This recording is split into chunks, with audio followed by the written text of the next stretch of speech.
Oke, selamat siang teman-teman mahasiswa. Mudah-mudahan dalam kondisi sehat. Perkenalkan, nama saya Ahmad Budiman Sudarsono. Hari ini kita akan berbicara tentang pertemuan ketiga, yaitu berbicara tentang nilai berita atau yang disebut dengan news value dan unsur berita. Kenapa kita berbicara tentang nilai berita atau news value dan unsur-unsur berita? Karena kita akan melihat dalam pemberitaan itu kira-kira si pembaca dengan apa yang dibaca itu memiliki kedekatan atau tidak gitu ya. Biasanya sekian banyak halaman yang ditampilkan dalam surat kabar gitu ya. Kalau misalnya dirasa memiliki kedekatan, memiliki emosional yang memiliki kedekatan, maka itu akan menjadikan berita itu akan dibaca, akan diulas, itu salah satu bentuknya ya. Makanya kita akan berbicara tentang pengertian nilai berita dan juga news value atau dan unsur berita. Kira-kira slide berikutnya, apa itu pengertian nilai berita? Nilai berita adalah kriteria atau ukuran yang digunakan wartawan untuk menentukan apakah sesuatu peristiwa layak dijadikan berita atau tidak.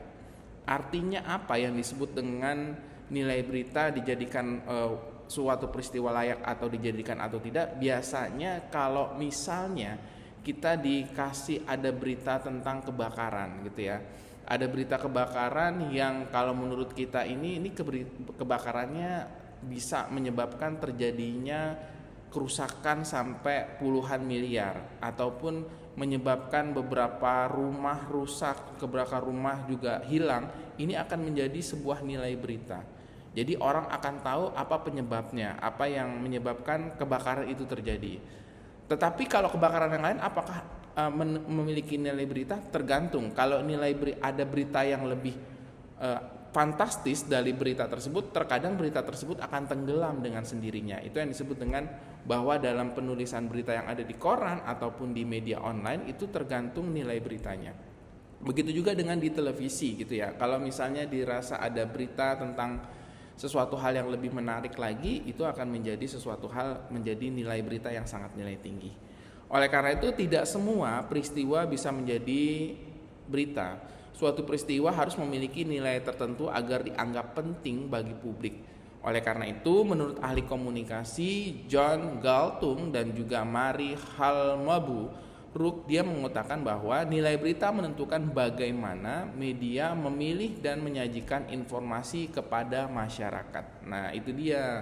Jadi sesuatu hal yang memiliki nilai berita yang sangat fantastis, orang akan membacanya. Nah, gitu ya. Kalau orang membacanya berarti otomatis pasti orang akan membeli korannya atau membaca media online-nya. Kalau beritanya tidak memiliki nilai berita, orang malas untuk membaca beritanya. Makanya ada dalam koran itu ada yang namanya headline. Headline itu adalah judul besar utama di halaman pertama yang akhirnya orang akan membaca isi dalam berita tersebut. Lebih lanjut kita akan berbicara tentang unsur-unsur dalam nilai berita. Ada beberapa unsur umum yang digunakan dalam dunia jurnalistik. Yang pertama, bahwa unsur berita itu harus memiliki yang namanya aktualitas. Apa itu aktualitas? Peristiwa yang baru terjadi atau sedang berlangsung lebih bernilai berita. Ya, contohnya gempa bumi yang terjadi hari ini akan lebih banyak diberitakan dibandingkan gempa bumi yang terjadi minggu lalu gitu. Karena kenapa? Misalnya memang ini terjadi namanya gempa bumi ya, di hari pertama, di hari ketiga dan juga di hari kelima gitu ya. Pasti orang akan mencari gempa bumi di hari pertama. Karena kenapa? Orang pengen tahu kira-kira gempa bumi ini berpengaruh terhadap dirinya atau tidak.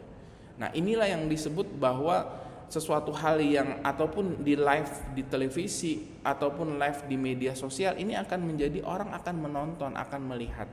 Karena kejadiannya baru hari ini gitu ya. Nah, ini salah satu yang menjadi bahwa aktualitas itu ada terjadi sedang berlangsung atau memiliki nilai berita yang sangat penting gitu ya. Lalu yang kedua adanya namanya kedekatan atau yang disebut dengan proximity.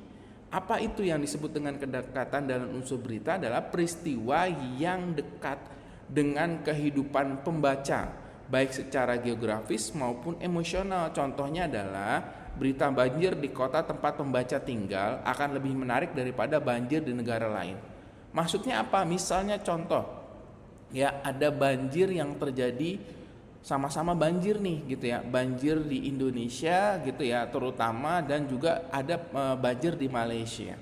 Di Malaysia ada banjir yang menyebabkan kematian 10 orang, di Indonesia menyebabkan 1 orang. Tapi karena kita orang Indonesia yang disebut dengan ada kedekatan dengan pembaca, otomatis kita akan membaca berita walaupun cuma 1 orang yang meninggal akibat misalnya banjir tsunami, orang akan membaca berita di Indonesia dulu ketimbang berita yang di Malaysia misalnya tsunami-nya menyebabkan 10 orang meninggal. Nah, ini adalah kita pengen cari tahu dulu gitu ya, informasi tersebut benar-benar terjadi kenapa gitu ya, karena kita sama-sama orang Indonesia. Jadi intinya bahwa yang disebut dengan kedekatan proximity, ada kedekatan dengan cara kita membaca gitu ya, ataupun informasi yang pengen kita cari. Nah, itu lebih disebut dengan proximity. Lalu yang berikutnya bahwa unsur dalam berita ada yang disebut dengan dampak atau yang disebut dengan impact.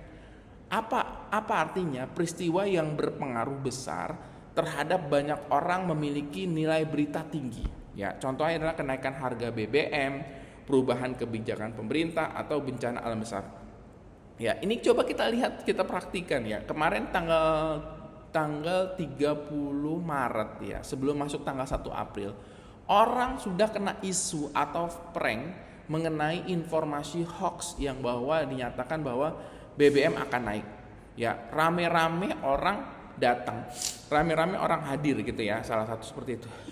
Oke, mohon maaf tadi saya agak bersin. Oke, yang berikutnya adalah kita tadi yang dampak ya, bahwa yang namanya dampak impact ini, kenaikan harga BBM ini akan memicu banyak orang gitu ya, memacu banyak orang pengen tahu gitu ya, kira-kira naiknya berapa gitu. Nah, ini yang terjadi bahwa yang namanya peristiwa itu kalau memiliki dampak besar kepada masyarakat ataupun pembaca, ataupun pendengar, ataupun penonton, ini orang akan banyak ingin melihat, ingin mencari tahu gitu ya. Oke, yang berikutnya bahwa yang namanya bahwa unsur berita itu ada yang namanya konflik. Yaitu apa yang disebut dengan konflik? Konflik adalah peristiwa yang mengandung pertentangan, perdebatan, atau perselisihan. Contohnya adalah konflik politik, demonstrasi yang dilakukan oleh mahasiswa, ataupun perseteruan antar tokoh. Nah, ini adalah konflik. Kenapa menarik? Karena kalau kita berbicara tentang ada sesuatu hal yang bentrok gitu ya, apalagi menyebabkan luka banyak terjadi saat orang melakukan demonstrasi, ini akan gampang untuk orang melihat atau membacanya ataupun melihatnya ya. Atau perseteruan antar tokoh gitu ya, tokoh yang berbicara di publik itu pengen ditunggu gitu statementnya, terus dibalas dengan statement yang lain. Ini akan menjadi sesuatu hal nilai berita yang orang banyak ingin tahu. Itu adalah unsur beritanya. Lalu yang berikutnya ada yang disebut dengan unsur berita tokoh terkenal atau yang disebut dengan prominence, yaitu peristiwa yang melibatkan tokoh terkenal atau pejabat publik. Misalnya contoh, tokoh terkenal, presiden, artis, pejabat negara, ataupun tokoh masyarakat dan lainnya. Ya, ini adalah salah satu contoh-contoh yang ada menjadi unsur-unsur berita. Berita itu akan dibaca oleh masyarakat, berita itu akan ditonton oleh masyarakat. Ini adalah salah satu, makanya kita disebut harus mempelajari unsur-unsur dalam konsep berita. Lalu yang berikutnya ada keunikan, yaitu peristiwa yang tidak biasa atau langka. Contohnya apa ya? Seekor kambing memiliki kaki 5 ya, atau manusia dengan kemampuan unik. Nah, ini adalah keunikan-unikan yang akhirnya berita-berita ringan tapi orang banyak ingin tahu. Nah, ini penting banget tuh ya. Misalnya di daerah Banyumas gitu ya, ada seekor kambing yang melahirkan cacat dengan berkaki 5. Nah, itu akan menjadi sesuatu hal yang menarik buat orang untuk melihat, membaca, ataupun menontonnya ya. Lalu ada yang namanya human interest. Apa itu human interest? Human interest adalah berita yang menyentuh emosi pembaca seperti haru, simpati, ataupun sebuah inspirasi ya. Ini adalah human interest. Artinya apa? Contohnya adalah kisah anak yang tetap sekolah meski harus berjalan puluhan kilometer ya. Kita sering kali ngelihat berita ataupun kita menonton berita ya, bagaimana anak-anak di daerah itu sekolah itu berjalan puluhan kilometer, tidak ada kendaraan yang mengantar mereka gitu ya. Bahkan mereka misalnya menyeberangi lautan yang misalnya menyeberangi sungai yang sangat luas itu. Nah, ini adalah salah satu fenomena-fenomena yang bertolak belakang dengan masyarakat ataupun anak-anak sekolah di Jakarta gitu ya, yang notabene ada bus yang mengantar mereka gitu ya, ada orang tua yang mengantar mereka. Nah, ini adalah tergantung ketimpangan fasilitas yang terjadi antara siswa yang ada di daerah dengan di Indonesia yang ada di Jakarta. Lalu ada unsur dasar berita. Nah, ini nih kalau teman-teman baca berita bukan hanya sekedar menulis aja ya. Berita itu bukan hanya ditulis, bukan hanya sekedar dibaca aja, tapi ada unsur berita yang mengandung unsurnya akhirnya menjadi sebuah berita. Kalau kurang dari unsur berita ini, itu tidak menjadi berita, hanya informasi. Oleh karena itu kalau kalian atau teman-teman mahasiswa saat membuat berita, pastikan ada yang namanya unsur 5W plus 1H. Apa aja unsur tersebut? Adalah what, artinya apa yang terjadi, ada who, siapa yang terlibat, ada where, di mana peristiwa terjadi, ada when, kapan peristiwa terjadi, ada why, mengapa peristiwa terjadi, ada who, bagaimana peristiwa terjadi. Maksudnya kayak gimana ya Pak? Nih misalnya contoh ya, apa misalnya kita pengen berbicara tentang tentang fenomena kenaikan harga BBM di misalnya di bulan April kemarin misalnya naik gitu ya. Apa yang terjadi? Yang terjadi itu adanya kenaikan harga BBM. Siapa yang terlibat? Yang terlibat adalah masyarakat dengan siapa? Misalnya pemerintah. Di mana peristiwa terjadi? Peristiwanya terjadi di Indonesia. When, kapan peristiwa terjadi gitu ya. Itu berbicara tanggal 1 bulan 4 2026. Nah, ini adalah unsur-unsur yang harus ada di dalam teman-teman membuat berita tersebut gitu ya. Ini adalah unsur-unsurnya. Oke. Lalu berikutnya ada contoh nih, analis nilai berita ya. Misalnya contoh kebakaran besar di pasar tradisional yang menghanguskan 200 kios. Nilai berita yang terkandung apa aja? Yang pertama ada aktualitas, yaitu baru terjadi. Artinya apa? Baru terjadinya kebakaran menyebabkan 200 kios terbakar. Lalu apa yang nilai berita yang terkandung? Dampaknya apa? Merugikan banyak pedagang ya, pedagang yang barangnya sudah banyak gitu ya, lapaknya sudah rapi, ternyata terbakar gitu ya. Kedekatannya apa? Terjadi di kota masyarakat, misalnya terjadinya di Jakarta gitu ya. Jakartanya saya tinggal di Jakarta Timur, misalnya kebakaran di Cawang, Jakarta Timur di pasarnya. Dampaknya apa? Human interestnya, pedagang kehilangan mata pencarian ya. Human interest ini adalah berbicara tentang rasa sedih kita, rasa iba kita, rasa prihatin kita terhadap peristiwa yang terjadi. Ya, itu disebut dengan human interest. Lalu pentingnya memahami nilai berita apa? Ternyata bagi wartawan memahami nilai berita penting untuk apa? Yang pertama, menentukan peristiwa mana yang layak diberitakan. Ya. Yang kedua, membantu editor dalam membentuk prioritas sebuah berita. Yang ketiga, membantu media memenuhi kebutuhan informasi masyarakat.